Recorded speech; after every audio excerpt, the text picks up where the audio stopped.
والی بال، رسا کشی اور فٹ بال وغیرہ شامل ہے۔ جیتنے والے کو انعام دیا جاتا ہے۔ 6 سال میں بھی 10 سال سے کم عمر کی دوڑ بھی حصہ لیا اور یہی انعام جیتا۔ میرے ابو میرے اس کامیابی پر بہت خوش تھے۔ میرے ابو کہتے ہیں کہ اتنی زیادہ محنت اور کام کے بعد انسان کو تھوڑی بہت تکلیف کرنی ضروری ہے، اس طرح انسان مزید محنت کے قابل ہوتا ہے۔ میرے گاؤں میں عید کا تہوار بھی میلے کی طرح ہوتا ہے۔ سب لوگ کھلے میدان میں عید کی نماز ادا کرتے ہیں۔ سب صاف ستھرے کپڑے پہنتے ہیں۔ گاؤں کے لوگ ایک دوسرے کے گھروں میں سیویاں، کھیر اور حلوائی بھیجتے ہیں۔ عید کی نماز پڑھنے کے بعد سب ایک دوسرے سے گلے مل کر عید مبارک کہتے ہیں۔ گاؤں والے ہر مقام پر ایک دوسرے کا بہت خیال رکھتے ہیں۔ گاؤں کے بہت بزرگ شام کو کھلے میدان میں جا کر بیٹھ جاتے ہیں۔ میں بھی کبھی کبھار اپنے دادا جان کے ساتھ وہاں جاتا ہوں۔ وہاں گاؤں والے اپنے مسائل بیان کرتے ہیں۔ میرے دادا جان اور گاؤں کے بزرگ ان مسائل کو حل کرنے کی کوشش کرتے ہیں۔ میرے دادا جان عمر رسیدہ ہونے کے باوجود صحت مند ہیں، جس کی وجہ گاؤں کی یہ آلودگی بہت کم ہے، اس لیے گاؤں کے لوگ کم ہی بیمار ہوتے ہیں۔ اگر کسی شخص کی طبیعت خراب ہو جائے تو وہ گاؤں کے مرکز سے دوائی لیتے ہیں۔ طبیعت زیادہ خراب ہو جانے کی صورت میں اسے شہر کے بڑے ہسپتال لے جاتے ہیں۔ جب کوئی بیمار ہوتا ہے تو گاؤں والے اس کی تیمارداری اور عیادت کرتے ہیں۔ گاؤں کے لوگ غم اور خوشی کے موقع پر ایک دوسرے کا بھروسہ ساتھ دیتے ہیں۔ گاؤں میں شادی کی تقریب دن کے وقت ہوتی ہے۔ گھر کے صحن یا گاؤں کے کسی میلے کھلے میدان میں شادی کا انتظار کیا جاتا ہے۔ شادی سے ایک رات پہلے لڑکیاں اور عورتیں مل کر ڈھول پر گیت گاتی ہیں اور خوب تاڑیاں بجاتی ہیں۔ مجھے اپنے چاچا کی شادی پر بہت لطیفے آئے تھے۔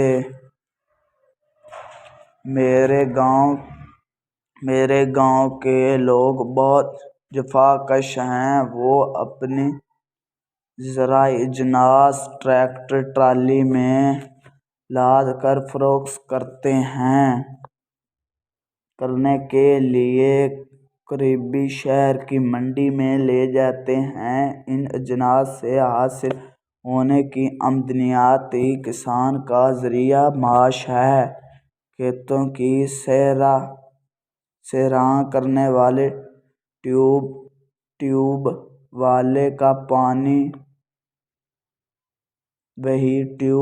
ویل کا پانی گرمیوں میں بھی بہت ٹھنڈا ہوتا ہے۔ میں اپنے دوستوں کے ساتھ اکثر وہیں نہاتا ہوں۔ آٹے کی چکی کی زریلی آواز دور دور تک سنائی دیتی ہے۔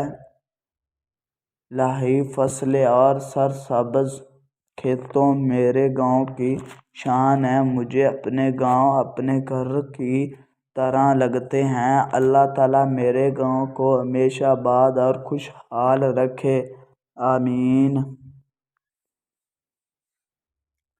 ہر شخص اپنی اور اپنے خاندان کی ضروریات پورے کرنے کے لیے روزانہ کوئی نہ کوئی کام ڈھونڈتا ہے۔ روزانہ کمائی کے لیے جو کام کیا جائے اسے پیشہ کہتے ہیں۔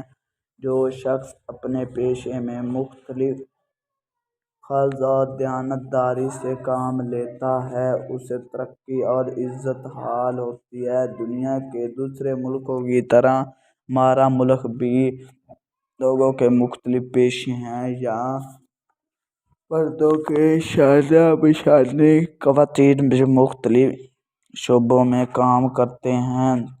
ہمارے ملک کی کم و بیش 70% آبادی دیہات میں رہتی ہے۔ یہاں عوام کی اکثر زراعت کے پیشے سے وابستہ ہے۔ کچھ لوگ اپنی زمینوں پر کاشتکاری کرتے ہیں اور کچھ دوسروں کی زمینوں پر کام کرنے کی روزی کماتے ہیں۔ ہمارے کسان انتہائی جفاکش ہیں۔ وہ کھیتوں میں ہل چلاتے ہیں، بیج بوتے ہیں، پانی دیتے ہیں، فصلوں کی دیکھ بھال کرتے ہیں۔ ہمارے کسان ان فصلوں سے نہ صرف اپنی ضروریات پوری کرتے ہیں بلکہ ان سے اپنی مدد بھی کرتے ہیں۔ گندم، چاول، مکئی اور کپاس ہمارے ملک کی ایسی اجناس ہیں جو منڈی میں فروخت کی جاتی ہیں، جو کہ گنا، شوگر مل کی بیج دیتی ہیں۔ دیہات میں پھول اور پھلوں کے باغات بہت ہوتے ہیں۔ یہ پھل اور پھول بھی فروخت کیے جاتے ہیں۔ دیہات میں رہنے والے لوگ مویشی بھی پالتے ہیں۔ ان جانوروں میں بیل، گائے، بھینس، بکری، بھیڑ اور مرغی وغیرہ شامل ہیں، جو ان کی گھریلو ضروریات پوری کرنے کے ساتھ ان کی مدد کا ذریعہ ہیں۔ یہی خواتین فصلوں کی کٹائی سے لے کر مویشی کا چارہ بناتے ہیں بہت سے کام اپنے ہاتھوں سے کرتے ہیں۔ دیہات میں رہنے والے بعض لوگ بھیڑیاں چرانے کا کام بھی کرتے ہیں۔ انہیں چرواہا کہتے ہیں۔ گوالے دیہات سے دودھ خرید کر شہر میں بیچتے ہیں۔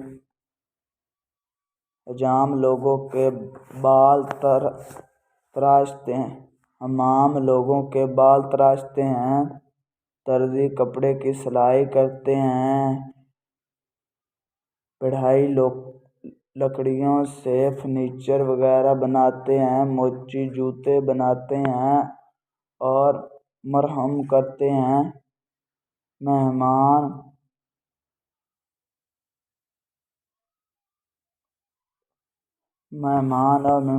اور دکانیں تعمیر کرتے ہیں۔ یہاں میں اسکول ہوتے ہیں جہاں استاد ٹیچر اور لڑکیوں کو تعلیم دیتے